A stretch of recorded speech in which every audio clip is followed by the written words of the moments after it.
The crystal chandeliers cast fractured light across empty tables as I balanced the last stack of dessert plates against my hip, humming the melody my grandmother taught me before I could speak.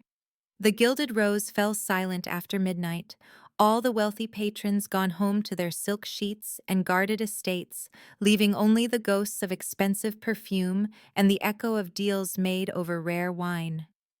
I moved through the private dining room without thinking, my voice barely above a breath, the lullaby spilling from me like water from a cracked vessel.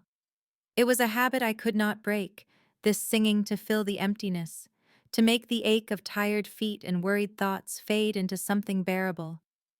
The melody wound through minor keys, haunting and sweet, words I knew by heart though I never understood their origin. My grandmother said her mother sang it, and her mother before that, a thread of sound connecting generations of women who worked too hard and loved too fiercely. I wiped down the mahogany surface of the corner table, not bothering to check if anyone remained in the shadows where the candlelight failed to reach. The kitchen staff had gone. The manager locked the front doors 20 minutes ago. I was alone with my song and the weight of tomorrow's bills pressing against my chest. Then the air changed. I felt it before I saw him. A shift in pressure, a cold awareness prickling along my spine. My voice faltered on the final phrase and died in my throat. He sat in the darkest corner, utterly still, a glass of amber liquid untouched before him. How long had he been there?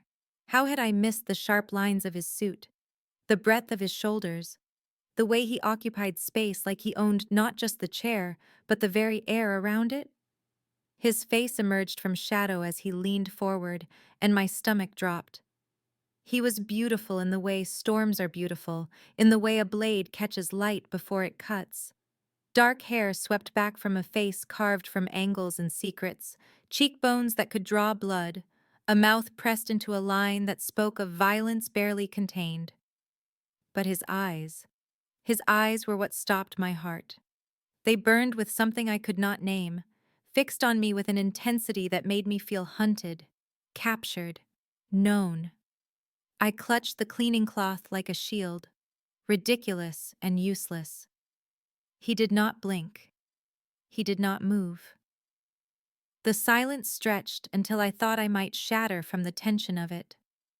When he finally spoke, his voice rolled through the room like distant thunder, low and rough and commanding, in a way that bypassed my brain entirely and spoke directly to something primal in my blood. Sing that song again. It was not a request. It was not even a demand. It was an inevitability, a gravity I could not escape. My lips parted, but no sound emerged. His eyes narrowed, something flickering in their depths that looked almost like pain, almost like hunger. I understood in that moment, with the certainty of prey recognizing, predator, that this man was dangerous, that I should run, that I would not. Now please take a moment and subscribe to our channel and comment where you are watching from and what time is it. It is always fascinating to see where these stories get all around the world. Thank you. I am so sorry, I stammered, the words tumbling out in a rush as heat flooded my cheeks. I thought everyone had gone. I did not mean to disturb you. Please forgive me. The apology tasted like ash on my tongue, inadequate and foolish against the weight of his stare. He rose from his chair in one fluid motion, and I understood then what it meant to watch a predator unfold itself. He was tall, taller than I had realized when he sat shrouded in darkness, and he moved toward me with a grace that belonged to something not quite human, something that hunted and killed without hesitation. I stepped backward instinctively, my hip colliding with the edge of a table, the sharp pain grounding me in a moment that felt increasingly unreal. He stopped an arm's length away, close enough that I could smell the faint traces of smoke and something metallic beneath expensive cologne, close enough that I could see the fine scar that traced along his jaw like a secret written in skin. "Where did you learn that song?" His voice carried no inflection of question, only demand, and I felt the words pulled from me against my will. My grandmother, I whispered, my throat constricting around syllables that suddenly felt dangerous to speak. She taught me when I was a child. She said her mother taught her, and her mother before that. I do not know where it came from originally. His jaw tightened, a muscle flexing beneath that scar, and something shifted in his eyes that I could not read. For a long moment he simply looked at me, and I felt stripped bare, examined down to the marrow of my bones. Then he spoke again, each word dropping like a stone into still water. You will return tomorrow night. Same time. You will sing that song again. It was not a request and we both knew it, but something stubborn flared in my chest despite my terror, some remnant of the woman who had learned to survive on her own terms. I cannot simply change my schedule, I began, but the words died as movement caught my peripheral vision. A man emerged from the shadows near the service entrance, broad-shouldered and watchful, his face carefully blank in the way of someone who had learned to witness terrible things without reaction. He looked at the man before me with something like concern beneath his professional mask. Mr. Ravenscroft, he said quietly, and that name slithered through my memory like a warning I could not quite grasp. Her shift will be arranged. She will be here. The man called Ravenscroft did not look away from my face, did not acknowledge his subordinate with so much as a flicker of his gaze. I stood pinned between them, understanding with sudden clarity that I had stumbled into something far larger than a disturbed dinner guest, far more dangerous than an awkward encounter. This man did not ask. He did not negotiate. He commanded, and the world bent itself to his will. I opened my mouth to protest, to insist on my own autonomy, but the words would not come. Some ancient instinct recognized what my conscious mind refused to accept. This was not a man I could refuse. This was not a man anyone refused. Tomorrow night, he repeated, and it sounded like a promise and a threat, woven into one. Same song. Do not disappoint me. Then he turned and walked past me, his shoulder nearly brushing mine, and I caught myself inhaling sharply at his proximity before I could stop the betraying response. The other man followed, a silent shadow, and I was left alone in the empty restaurant with my racing heart and the terrible certainty that my life had just changed irrevocably, catastrophically, in ways I could not yet comprehend. I could not sleep that night, my mind spinning with questions that had no safe answers, so I sat at the cracked screen of my ancient laptop and typed his name into the search bar with trembling fingers. Ravenscroft. The results loaded slowly, my unreliable internet connection stretching each second into an eternity of dread, and then the headlines filled my screen like a cascade of warnings I had been too naive to heed. Crime syndicate leader evades prosecution. Ravenscroft family linked to 12 disappearances. Witness recants testimony in Ravenscroft murder trial. I scrolled through article after article, my blood running colder with each revelation. Photographs of Alexander in expensive suits beside lawyers and politicians, his face an impenetrable mask that gave nothing away. Other photographs, too. Grainy surveillance images of warehouses and docks, crime scene tape stretched across doorways, body bags wheeled into waiting vehicles. The man who had commanded me to sing, who had looked at me with eyes that burned with hunger and pain, was not merely dangerous. He was death itself, wrapped in tailored wool and polished shoes, and I had stood close enough to feel the heat of his breath against my skin. My hands shook so badly I could barely navigate the trackpad, clicking through to forums where anonymous posters whispered about the Ravenscroft Empire, about territories and tributes and the terrible price of disloyalty. They called him the Raven, a creature of shadow and silence who struck without warning and left nothing behind but fear. I thought about running. The idea seized me with desperate intensity. Images of bus stations and borrowed money in cities where no one knew my name. I could disappear, become someone else, escape before whatever dark fate awaited those who caught Alexander Ravenscroft's attention. But then I looked at the stack of medical bills on my kitchen counter, the notices printed in red demanding payment we could not provide, and I thought of my grandmother lying in her narrow bed with lungs that struggled for each breath. The surgery she needed cost more than I would earn in 10 years of clearing tables and forcing smiles for customers who looked through me like I was invisible. Running meant leaving her to die slowly, painfully, alone. I closed the laptop and pressed my palms against my eyes until colors burst behind my lids, trapped between terrors with no safe harbor in sight. Across the city, in a penthouse I could not imagine, Alexander Ravenscroft sat in darkness while Thomas Sinclair delivered his report. "She is no one," Thomas said, his voice carefully neutral. Eleanor Fairfax, 26, raised by her maternal grandmother after her mother died in childbirth. No father listed, no criminal connections, no family ties to any organization. She works double shifts to cover medical expenses for the grandmother, who has advanced pulmonary fibrosis. She has never traveled outside the state, never been arrested, never done anything remarkable at all. Alexander listened without expression, turning a crystal glass in his hands, the amber liquid within catching fragments of city light. "Yet she knows the song," he said quietly, and Thomas heard the edge beneath the calm. "That melody died with my mother, 26 years ago." "How does a waitress with no connections sing a dead woman's lullaby?" Thomas had no answer.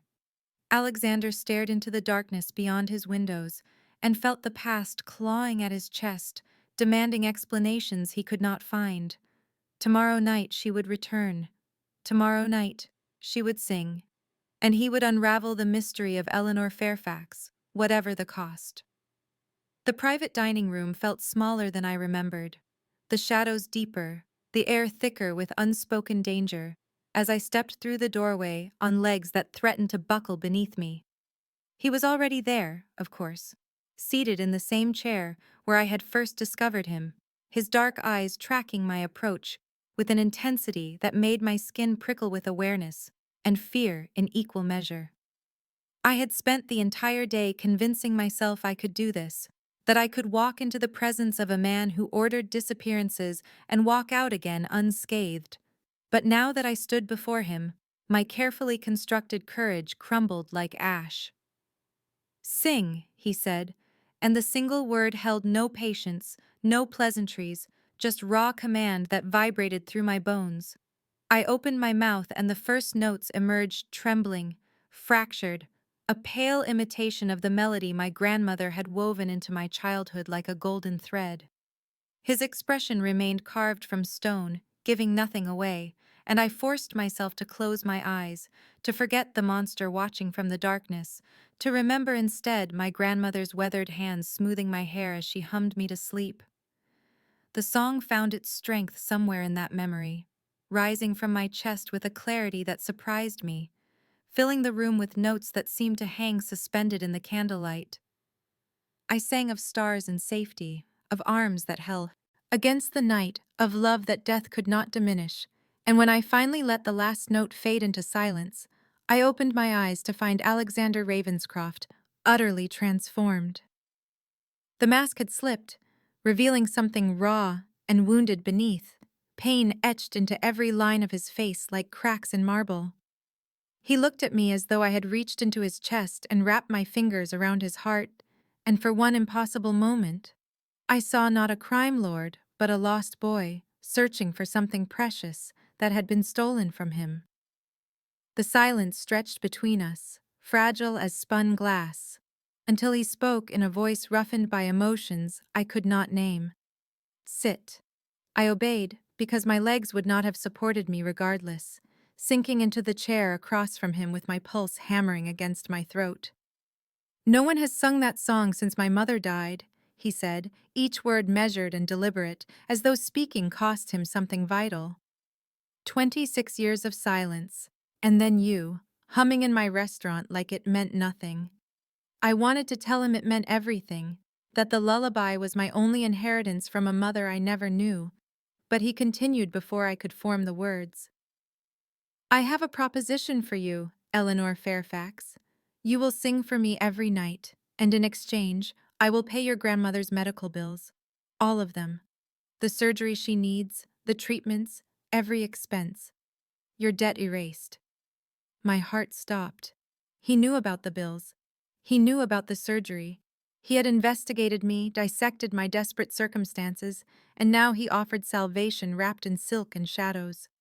I stared at him, searching for the trap, the hidden cost, the moment where this bargain would devour me whole. My mind raced through calculations of risk and reward, danger and desperation, while Alexander watched me with those fathomless dark eyes that seemed to see straight through my skin to the terrified creature huddled beneath. This was madness. He was madness incarnate, a man who made people disappear, whose name appeared in headlines alongside words like murder and syndicate and fear. Yet my grandmother's face swam before me, her labored breathing, the way she tried to hide how much pain each cough caused her, and I knew with sickening certainty that I would trade my safety for her survival without a moment's hesitation. But I would not trade my freedom. The thought crystallized suddenly, sharp and bright as broken glass, and I lifted my chin to meet his gaze even as my voice trembled. I have a condition.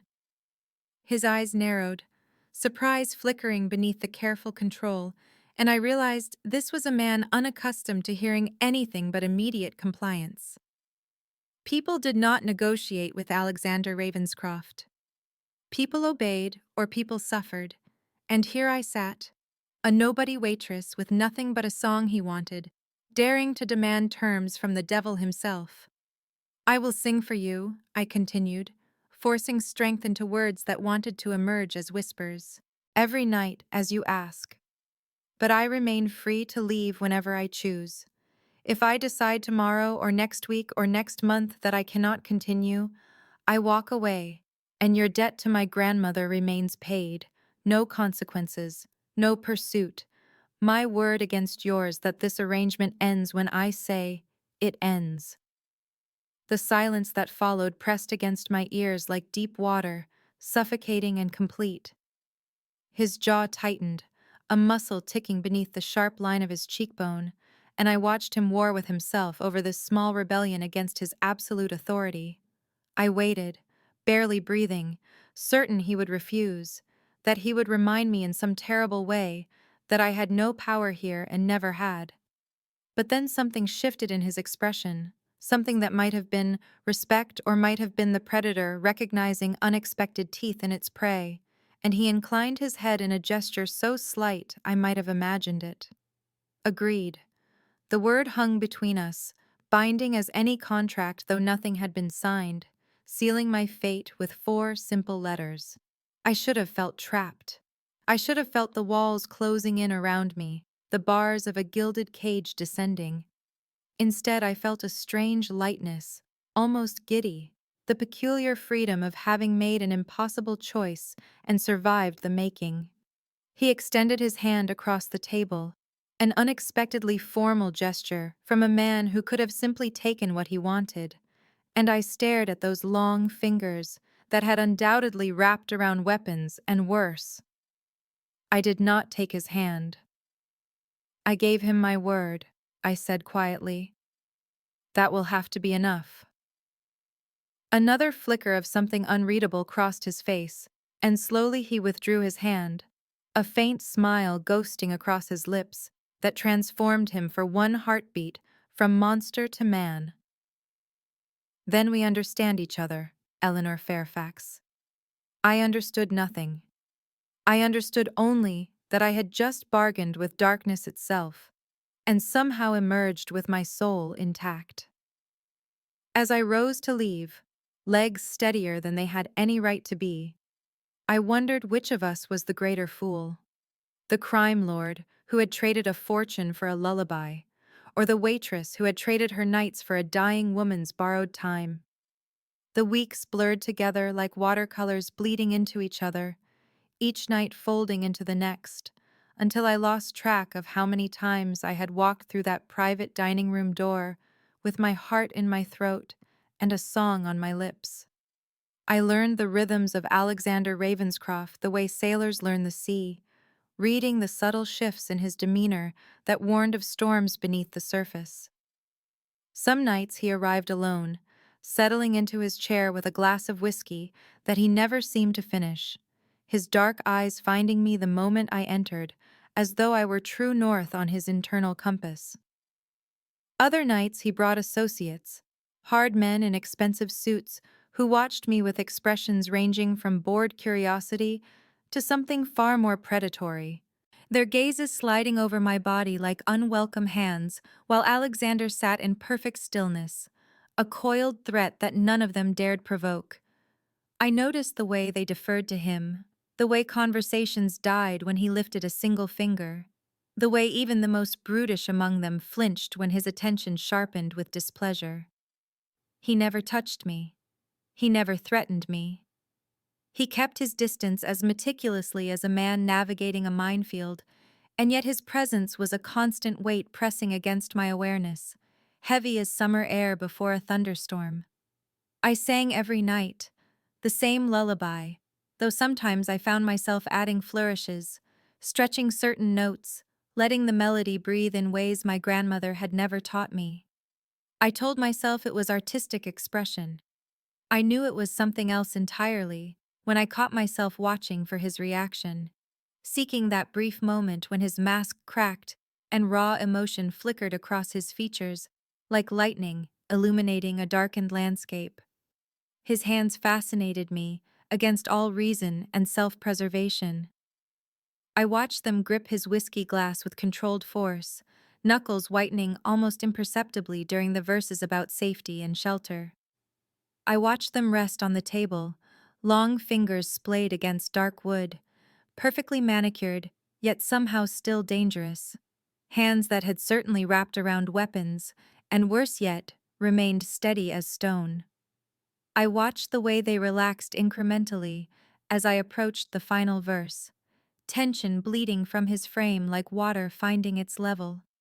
And then, there were his eyes, those fathomless dark pools that closed every single time I reached the last lines of the lullaby, lashes fanning against sharp cheekbones as if the melody transported him somewhere far from this room, far from the blood and violence that stained his days, back to a time when a mother's voice meant safety and the monsters lived only in stories. I should not have noticed these things. I should not have catalogued them like precious discoveries, should not have felt that small, treacherous flutter of warmth when I recognized the particular set of his shoulders that meant something terrible had happened before he arrived, should not have found myself pitching my voice softer on those nights, as if my song could somehow ease wounds I could not see. But I noticed. I catalogued. I felt the flutter and pitched my voice, and wondered when exactly the monster had started to look like a man to me, and whether that transformation said more about him or about the dangerous landscape of my own foolish heart. The door to the private dining room stood slightly ajar, and through the gap I saw him before I entered, saw the dark stains spreading across the white of his shirt, the brutal cut above his eyebrow still seeping crimson, and my feet froze on the threshold as every survival instinct screamed at me to turn and run from this visceral evidence of the violence I had allowed myself to forget lurked beneath his tailored suits and controlled silences. He sat in his usual chair, but wrong somehow, listing slightly to one side, his breathing audible in a way it never was, ragged and harsh as though each inhale cost him something he could not afford to pay. His eyes found me in the doorway, and for one terrible moment I saw something I had never seen in them before, something that looked almost like shame, as though my witnessing his damage was worse than the damage itself. Sing or leave. His voice came out raw, stripped of its usual velvet command, and the words landed between us like a gauntlet thrown. I should have left. I should have seized this perfect opportunity to remember exactly what this man was, what he did, what had clearly been done to him and by him in the hours before he arrived here, seeking something I could not name. Instead, I stepped inside and closed the door behind me, my heart hammering against my ribs as I moved to my usual spot and opened my mouth and let the lullaby pour out into the blood-scented air. My voice wavered on the first notes, catching on the copper smell of him, on the sight of his hands gripping the armrests with white-knuckled desperation. But the melody itself seemed to steady me, the familiar words becoming a bridge over the churning waters of my fear. I sang the whole song without stopping, without looking away from his face, watching as something in his expression shifted and cracked, and rearranged itself into a configuration I had never witnessed. When the last note faded, he did not move for a long moment, and then he spoke, his voice barely above a whisper, telling me about a woman with dark hair who smelled like roses and sang that same song to a small frightened boy who could not sleep because nightmares hunted him through every darkness. She was sick, he said, his eyes fixed on some middle distance I could not see, dying slowly while I watched, and the song was the only thing that made either of us forget, even for a moment, that the monster was coming for her, and I could not stop it. I stood perfectly still, barely breathing, as Alexander Ravenscroft, the man who made powerful men tremble, unraveled before me thread by thread, showing me the terrified child still hiding inside the ruthless exterior. She would hold me and sing until I fell asleep, he continued, and I believed as long as I could hear her voice nothing truly bad could happen. I was wrong. The words fell into silence, and I felt something shift in my chest, something dangerous and unwanted, a crack forming in the wall I had built between us. I should not feel sympathy for this man. I felt it anyway, spreading through me like warmth returning to frozen limbs, and I knew with sudden terrible clarity that I was no longer merely singing for my grandmother's survival. I was singing for his. The hospital room smelled of antiseptic and fading flowers, but my grandmother's eyes were bright as they had not been in months, clear and sharp and fixed on my face with an intensity that made me want to look away. The surgery had been a success, the doctor said, using words like remarkable recovery and better than expected, and I should have felt nothing but relief as I sat beside her bed, holding her papery hand in mine. Instead, guilt sat heavy in my stomach like a stone, because every time I looked at the monitors showing her steady heartbeat, I thought of the man whose money had made this possible, thought of his bloodied shirt and his broken voice and the way he had looked at me when he spoke of his mother's last song. "You are troubled," my grandmother said, and it was not a question but a statement, delivered with the certainty of someone who had known me since my first breath and could read my silences like text on a page. I told her I was tired, that work had been demanding, that I was simply overwhelmed with relief at her recovery, and she listened to each lie with patient disbelief before squeezing my hand with surprising strength. "There are debts that cannot be repaid with money," she said, her voice carrying the weight of 80 years of living and loving and losing. "I know you think you are helping me, child, but I see the shadows under your eyes and the way you hold yourself like you are waiting for something terrible to happen."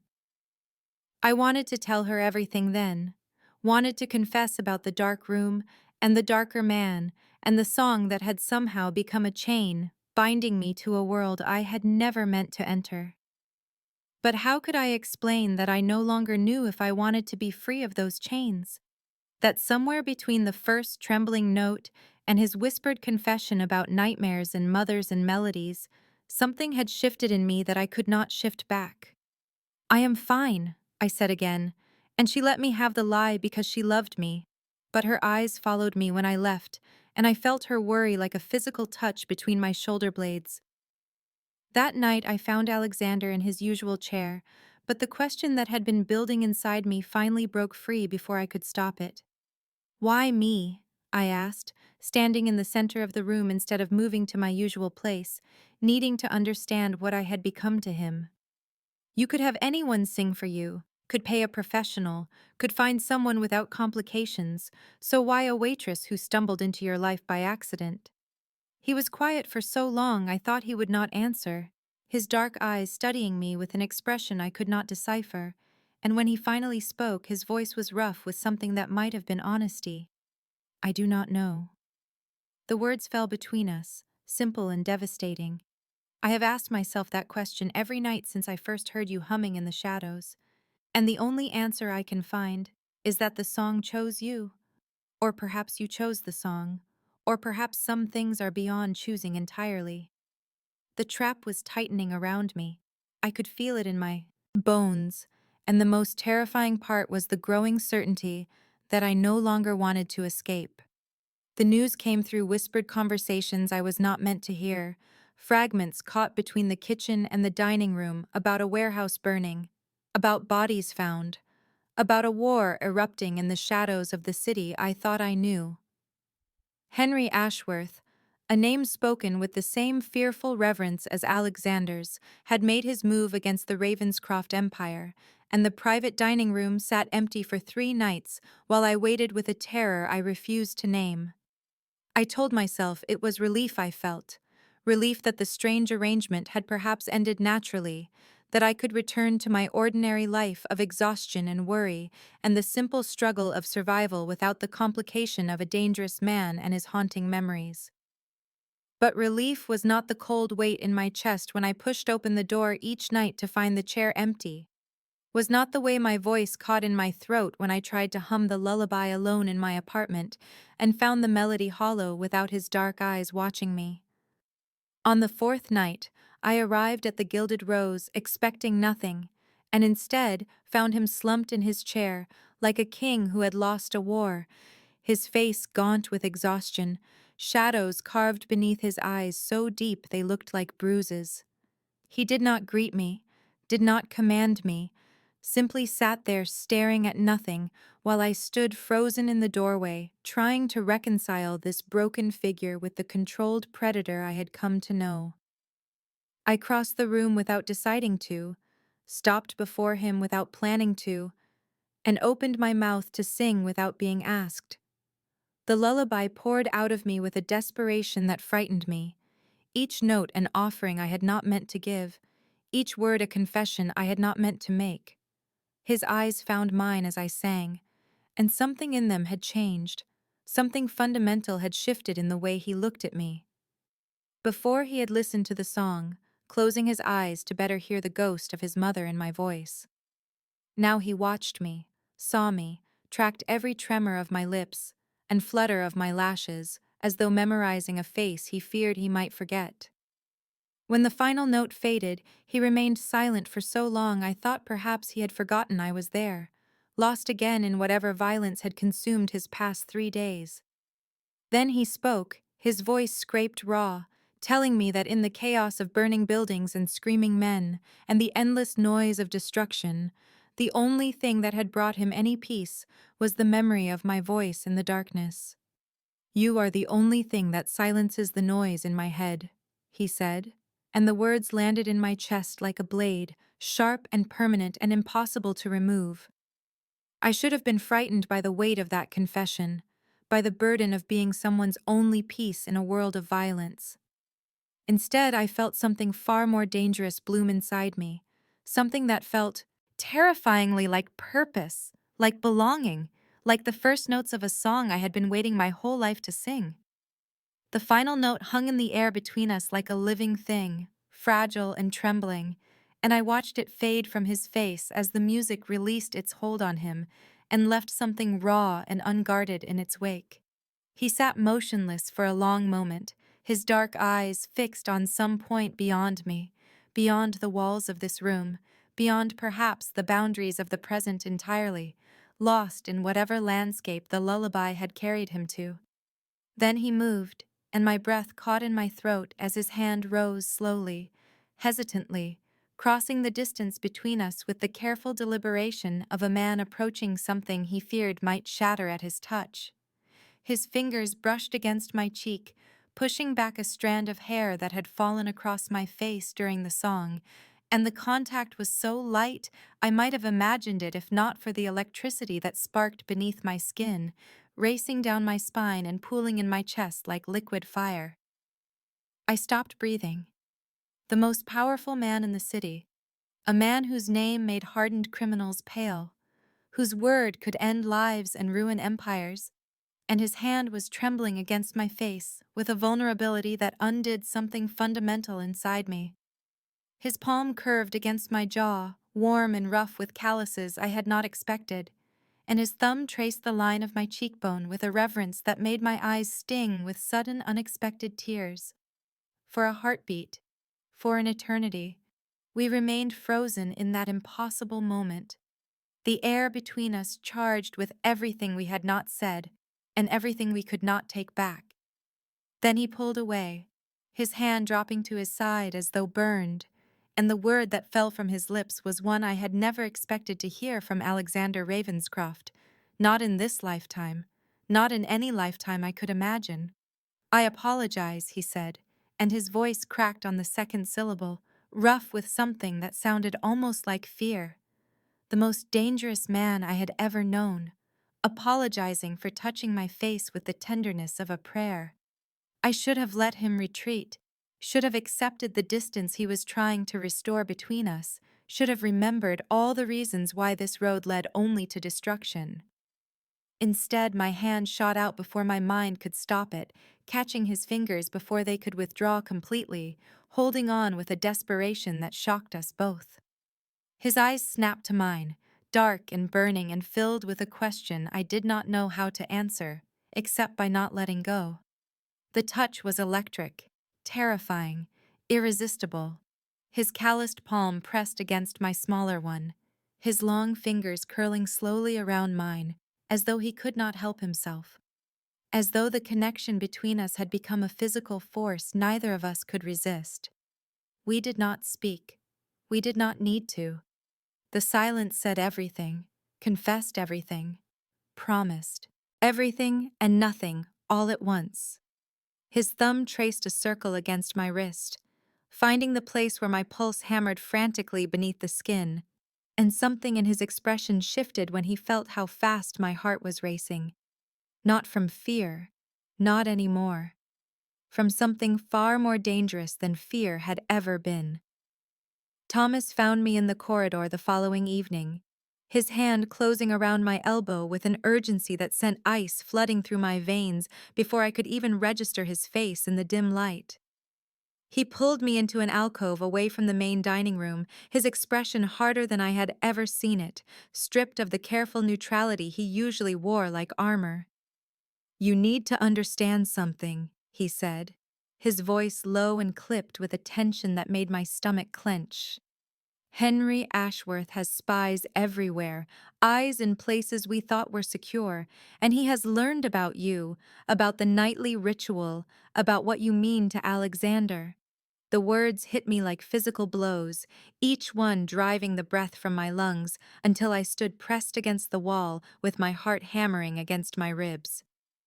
"You are a target now," Thomas continued, and I could see in his eyes that he hated delivering this news, hated that his boss's weakness had put an innocent woman in the crosshairs of a war she had never asked to join. "Ashworth will use you to hurt him, to destroy him, because that man has been searching for a vulnerability in Alexander Ravenscroft for years, and you have become exactly that." My world tilted on its axis, reality reshaping itself into something darker and more dangerous than even my worst fears had imagined. I wanted to run, every survival instinct screaming at me to disappear into the city and never look back, to return to my quiet life of struggle and anonymity where the worst threat I faced was an overdue electric bill. But even as the impulse seized me, something else rose up to meet it, something that felt like chains wrapping around my heart and anchoring me to this place, to this impossible man. Running means leaving him vulnerable, I realized with a shock that stole the strength from my legs. Running means abandoning him when his enemies know exactly how to wound him. When did his safety become my concern, I wondered, and the answer terrified me more than any threat Thomas could deliver. That night, I entered the private dining room with my spine straight and my hands steady despite the fear that coiled in my belly like a living thing.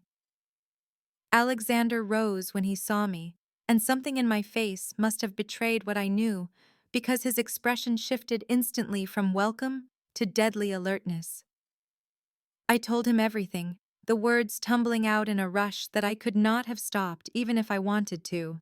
Thomas warned me about Ashworth, about the target on my back, about what my presence in his life now costs him in vulnerability. His jaw tightened as I spoke, a muscle ticking beneath the skin, and when I finished, he crossed the distance between us in 3 long strides that ate up the space like it had personally offended him. "No one will touch you," he said, and his voice was iron and ice and absolute certainty. The possessiveness that saturated those words should have frightened me, should have reminded me that this man was dangerous in ways I could barely comprehend. Instead, it wrapped around me like armor, like shelter, like the first promise anyone had ever made me that I actually believed. I looked into his dark eyes and saw death there, saw the violence he would unleash on anyone who threatened me, and I felt safe for the first time since this strange journey began. The first gunshot shattered the quiet of the Gilded Rose like a stone through glass, and for one frozen heartbeat, I could not understand what was happening, could not process the screaming that erupted from the main dining room, or the thunder of boots on marble floors, or the way Alexander moved before my mind could even register the danger.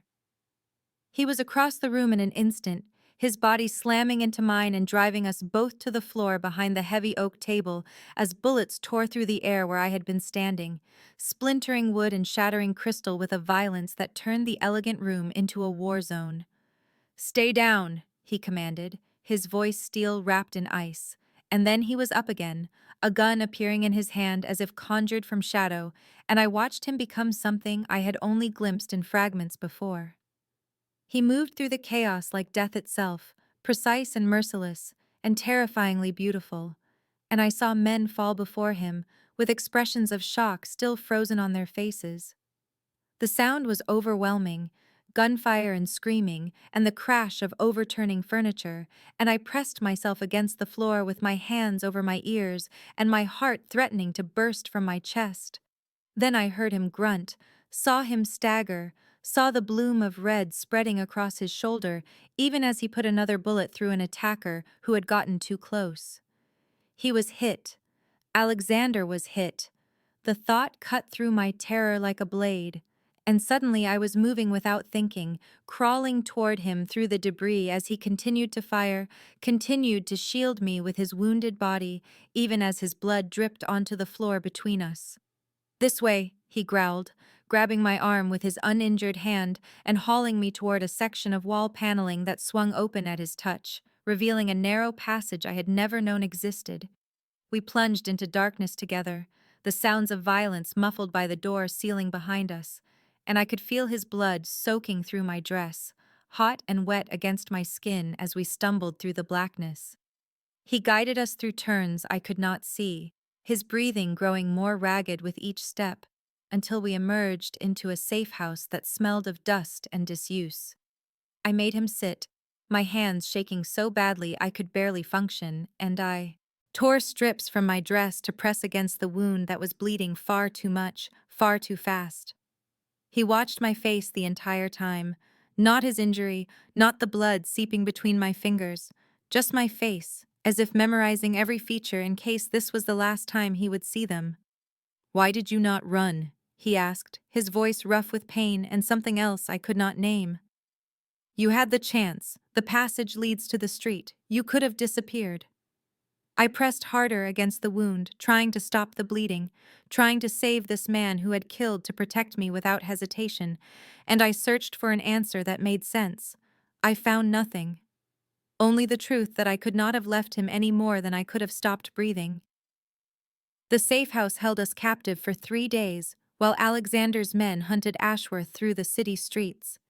And in that small space with its dusty furniture and barred windows, the tension between us grew until it became a living thing that consumed all the air in every room. His wound healed slowly, the bullet having torn through muscle and sinew in ways that would have killed a lesser man. And I found myself watching him constantly, cataloging each wince he tried to hide, each moment when pain flickered across features he fought to keep neutral. On the second night, he found me standing at the window, staring out at the sliver of city visible through the security shutters, and he stood beside me in silence for so long that I thought he might never speak again. Then the words came, rough and halting like stones dragged across gravel, and he told me the truth that had been lurking beneath every interaction we had ever shared. His mother had not simply died, had not succumbed to illness, or faded away in some peaceful twilight, as I had assumed from his earlier fragments of confession.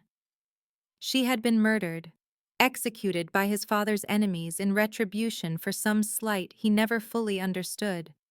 And she had died protecting him, her body between his 8-year-old self and the men who had come to erase the Ravenscroft bloodline entirely.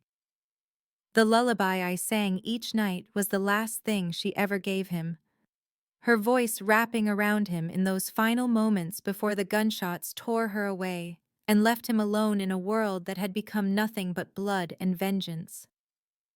I listened without speaking, my heart breaking for the child he had been and the monster that child had become, understanding now why my voice affected him so deeply, why he had been willing to pay any price to hear that melody again. I was not just a singer to him. I was a ghost, a memory, a wound that had never healed reopened night after night by a stranger who carried the last piece of his mother's love without even knowing it. When he finished speaking, the silence stretched between us like a chasm, and I knew that what I said next would define everything that followed. I turned to face him, this man who had killed for me, bled for me, revealed his deepest trauma to me in a voice that shook despite his best efforts to control it. "I am not your mother," I said, and watched something shatter in his eyes before I continued. "I cannot bring her back, cannot heal what was broken in you when she died, cannot be a replacement for what you lost." He flinched as if I had struck him, and I saw the walls beginning to rise again, the cold mask descending to hide the vulnerability he had shown. But I was not finished. I reached out and touched his face, feeling the rough stubble beneath my fingertips, the warmth of skin that had shielded me from bullets. "I know," he said, his voice barely a whisper, his eyes searching mine with an intensity that stole my breath. "I know exactly who you are, Eleanor. You are not her ghost. You are my salvation wearing a different face." His words hung between us like a live wire. Salvation wearing a different face, and something inside me that had been holding back, holding on, fighting against the current that had been pulling me toward him since the first night in that shadowed dining room, finally broke free. I kissed him. I rose on my toes and pressed my mouth to his, and felt him go absolutely still beneath my touch, every muscle in his body rigid with shock, and for one terrible heartbeat, I thought I had miscalculated, thought I had shattered something precious and irreparable.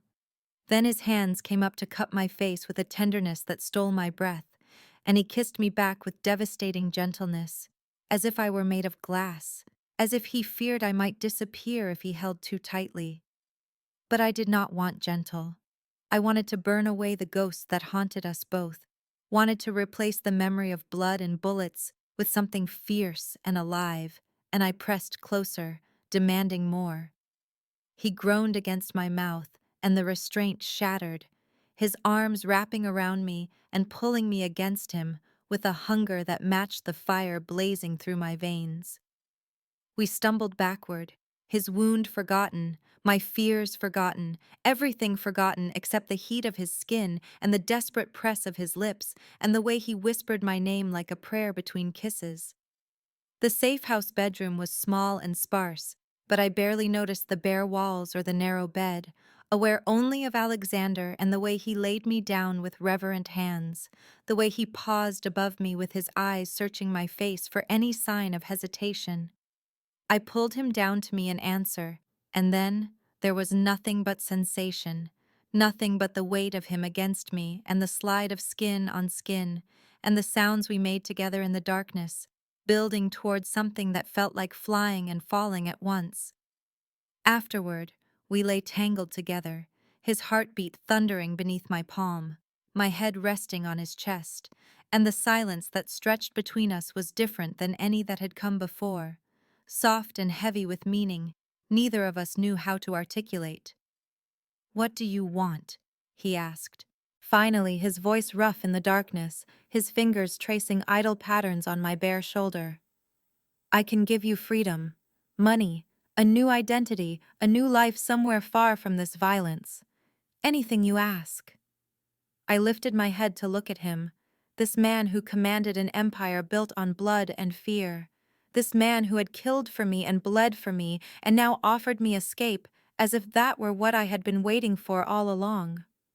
"I want you to stop assuming I want to leave," I said, and watched confusion flicker across his face, followed by something raw and wondering that he could not hide.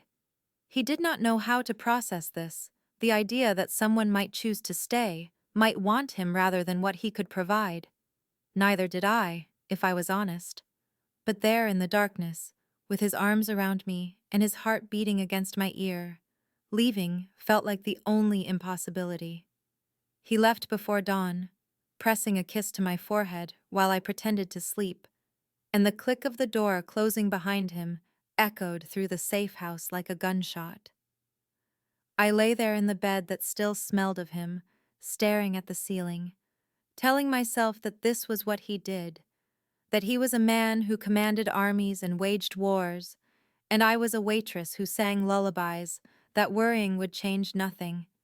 But the worry came anyway, a living thing that coiled in my chest and squeezed tighter with every hour that passed. Thomas arrived at noon with food I could not eat and reassurances I could not believe, his careful face revealing nothing of the violence I knew was unfolding somewhere in the city.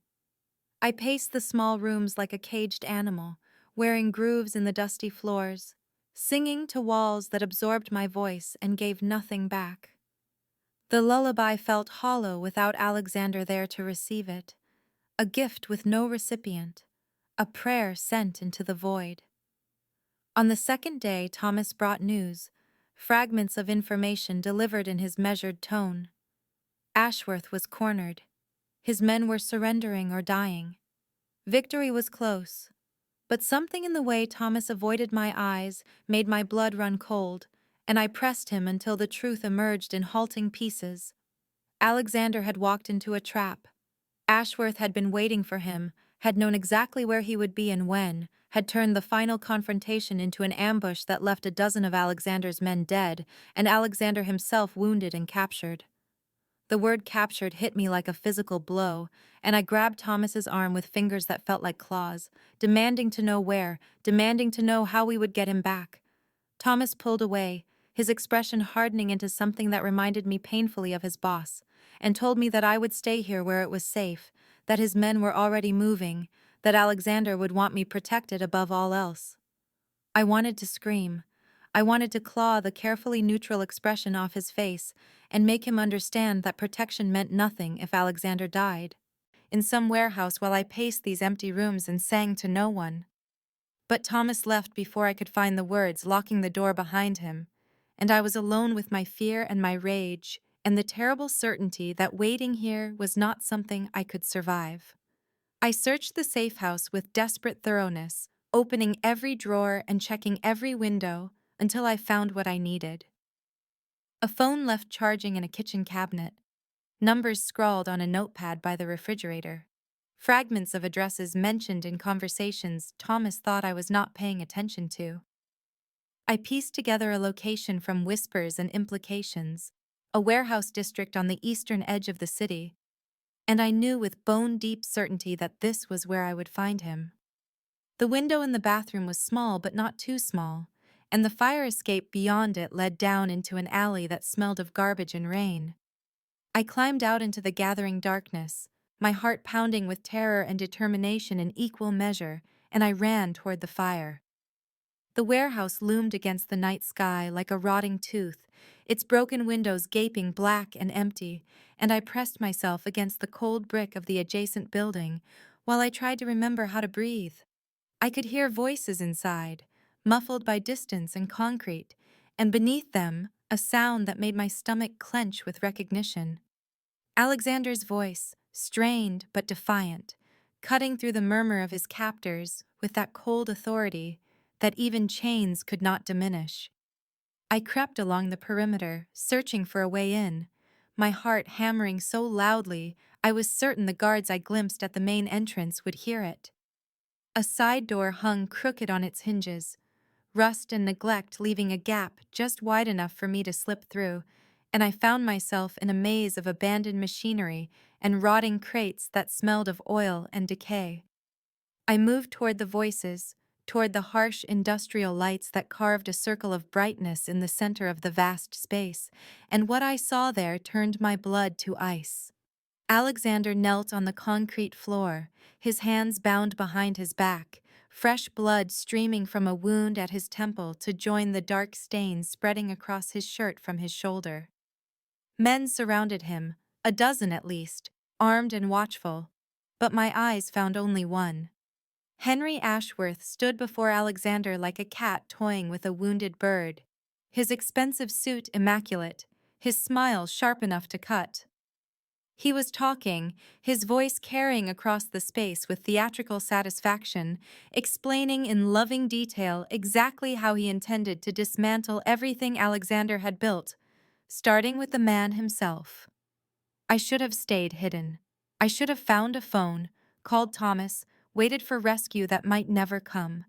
But Alexander lifted his head as Ashworth spoke, and even from this distance, I could see the emptiness in his eyes, the terrible resignation of a man who had stopped fighting, and I understood with crystalline clarity that he had nothing left to fight for. He thought I was safe. He thought that was enough. I stepped into the light before I could talk myself out of it, and the warehouse went silent. Every head turned toward me, every gun swung in my direction, and Ashworth's smile widened into something genuinely delighted as he took in the sight of me standing there in my borrowed clothes with nothing but my foolish heart as a weapon. "Well, well," he said, his voice rich with amusement. "The little songbird has come to watch her king die. How touching, how absolutely perfect." Alexander made a sound like a wounded animal, my name torn from his throat in a ragged denial, and he lunged against his bonds with desperate futility. Ashworth laughed and crossed to me with lazy confidence, his gun rising to press cold and final against my forehead. "I want him to watch," Ashworth said softly, intimately, as if we were sharing a secret. "I want the last thing he sees to be your blood on this floor." The cold circle of metal against my forehead should have frozen my thoughts, should have reduced me to begging or weeping, or the animal paralysis of prey caught in the predator's jaws. But something else rose in me instead, something older than fear, something that had lived in my throat since before I understood what it meant. I opened my mouth and I sang. The first notes emerged trembling, barely audible, the opening phrase of the lullaby spilling into the warehouse like water finding cracks in stone. Ashworth's finger tightened on the trigger but did not pull, his eyes narrowing with confusion at this strange creature who faced death with a song instead of screams. The melody grew stronger as I found my footing in it, my voice filling the cavernous space with the haunting rise and fall of notes my grandmother had pressed into my memory like flowers between pages. I sang of shadows and starlight, of arms that held against the dark, of love that outlasted the night. Ashworth's gun wavered, just slightly, his attention split between the incomprehensible act before him and the danger he should have been watching for. That single moment of hesitation was all Alexander needed. I heard rather than saw the explosion of movement behind me, the wet crack of breaking bone and the sharp report of a gun firing wild. But I did not stop singing. The lullaby poured out of me as if someone else controlled my voice, as if the song itself had become a living thing that demanded completion. Chaos erupted around me in a symphony of violence and shouting, gunfire, the heavy thud of bodies hitting concrete, the screams of men who had thought themselves predators, discovering they were prey. Through it all I sang, my eyes fixed on a point somewhere beyond the blood and the death, my voice rising above the carnage like a bird escaping a burning building. I sang because if I stopped, I would fall. I sang because the melody was the only thing keeping the terror at bay. I sang because somewhere in the chaos, Alexander was fighting his way back to me, and the song was a beacon, a promise, a prayer. The warehouse fell silent in pieces, pockets of violence collapsing into stillness as Ashworth's men surrendered or died. I became aware of bodies on the floor, of Thomas and other men I recognized moving through the wreckage with grim efficiency, of the acrid smell of gunpowder mixing with the rust and oil stench of the abandoned space. And then Alexander stood before me, blood streaming from his temple and his shoulder, his bound hands now free and dripping with evidence of what freedom had cost. The song faded on my lips as I looked at him, the final note hanging in the air like a question. He reached for me with hands that shook, cupping my face as if I might shatter, and the look in his eyes was something I had never seen before. Not cold, not guarded, just open, raw, utterly undone. "You came," he said, his voice cracked and broken. "You impossible, foolish, magnificent woman. You came for me." The gun fell from Ashworth's dead fingers somewhere behind us, but I did not look. I could not look away from Alexander, from the tears cutting tracks through the blood on his face, from the wonder and terror and desperate love that transformed him into someone I barely recognized. I had come through fire for him. I would do it again. The song had not saved us alone, but it had bought us the moment we needed, had given Alexander the chance to become the weapon I always knew he was. And standing there in the aftermath, surrounded by death and the terrible cost of survival, I understood that the lullaby had never been just a song. It was a bridge between worlds, between a dead mother and a broken son, between a waitress who sang to empty rooms and a man who had forgotten what it meant to hope. The drive back to the safe house passed in silence, broken only by the hum of the engine and the ragged sound of Alexander's breathing. Thomas drove with grim focus while I sat in the back with Alexander's head in my lap, my fingers running through his blood-matted hair as I watched the city lights blur past the tinted windows. He had not spoken since the warehouse, had not released his grip on my hand even when his men tried to separate us to check his wounds. His eyes stayed fixed on my face, as if I might disappear the moment he looked away. And I understood that look, because I felt it mirrored in my own chest, that desperate need to confirm that we were both still breathing, still here, still somehow impossibly alive. The safe house welcomed us with its familiar shadows, and Thomas disappeared to coordinate the cleanup while Alexander's personal physician arrived to assess the damage. I stood in the corner while the doctor worked, watching needles pierce flesh and thread pull torn skin together. And Alexander never flinched, never made a sound, his eyes tracking me across the room with that same desperate intensity. When the doctor finally left with instructions for rest and recovery, we were alone in the quiet aftermath of violence, and the weight of everything that had happened pressed down on us like a physical force. Alexander rose from the bed despite my protests, crossing the room to stand before me with his freshly bandaged shoulder and the blood still drying in the creases of his hands. He reached for me and then stopped, his fingers hovering inches from my face, and I watched something shatter behind his eyes. The first tear fell without warning, cutting a path through the grime on his cheek, and then another. And then he was breaking apart in front of me, the most powerful man I had ever known reduced to shaking sobs that seemed to tear themselves from somewhere deep and wounded inside him. I caught him as he fell, guiding us both to the floor, where I held him against my chest, and let him come undone. I sang softly, the lullaby spilling from my lips like a reflex, and his hands fisted in my borrowed shirt, as if I were the only solid thing in a world that had liquefied around him. "You could have died," he said when the words finally came, broken and raw and barely human. "You walked into that warehouse, and he had a gun to your head, and you could have died because of me. because I was stupid enough to let myself be captured, because I gave them a weakness to exploit. I pressed my lips to his hair, tasting blood and gunpowder and the salt of his tears. "So could you," I whispered back. "You were on your knees with a bullet in your shoulder, and I thought I was going to watch you die. We are both fools, Alexander. We are both reckless, impossible fools who should have run from each other the moment we met." He lifted his head, his red-rimmed eyes finding mine in the dim light. "But we did not run. No, we did not run, and we are both alive."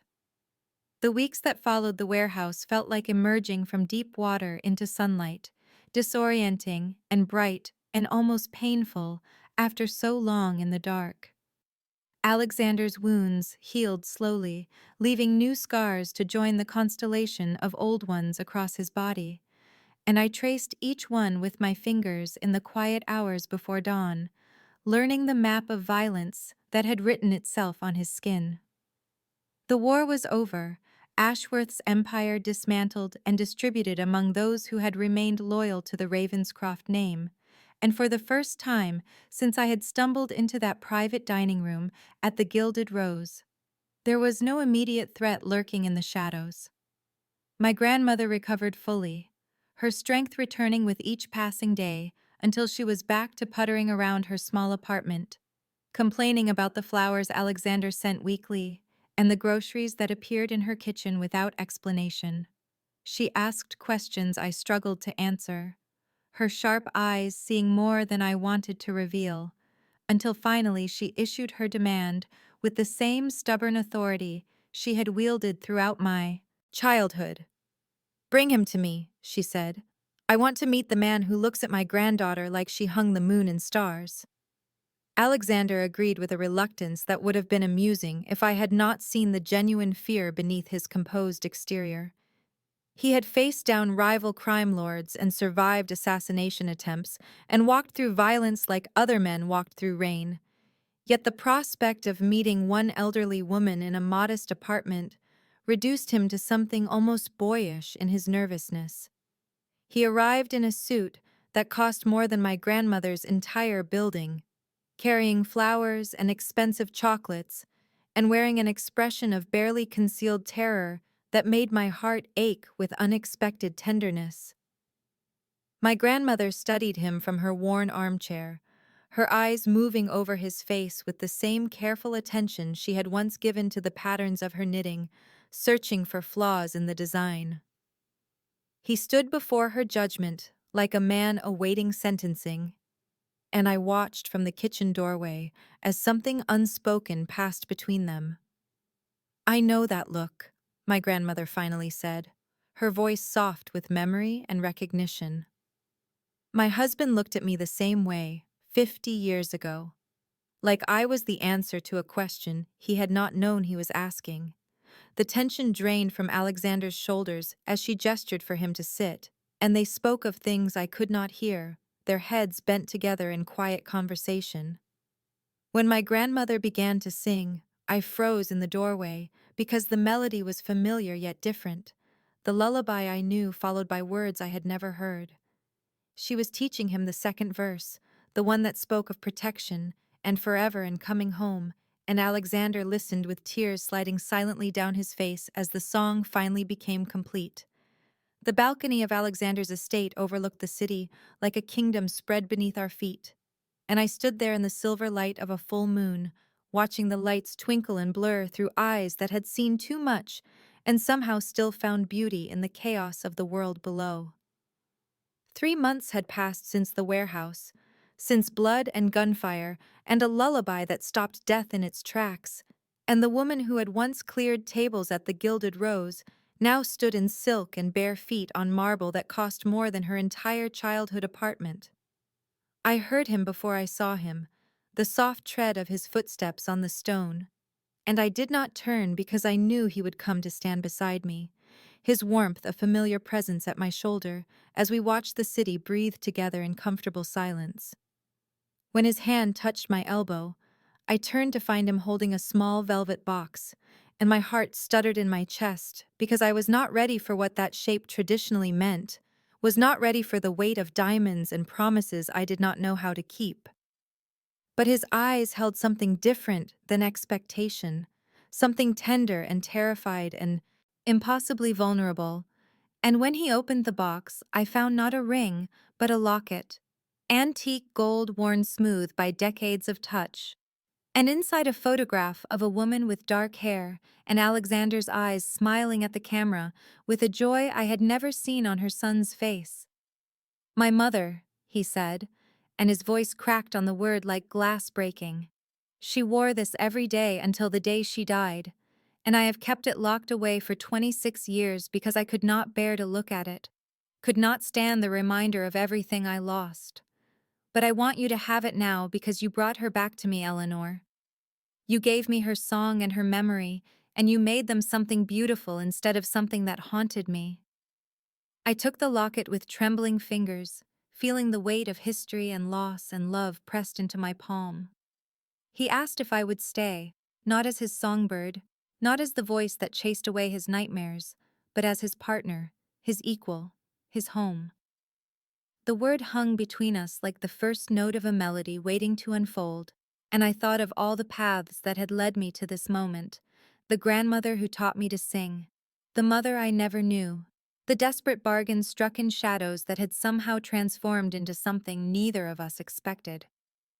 I fastened the locket around my neck, feeling the cool metal settle against my heart, and then I opened my mouth and let the lullaby pour out of me, both verses now. The melody I had always known woven together with the words my grandmother had given Alexander, protection, and forever and coming home. His eyes closed as the song filled the space between us, and when the final note faded into the night air, I said yes. I said I would stay. I said I had been home since the first night I sang in the shadows, and he had looked at me like I held the answer to every question he had ever been afraid to ask.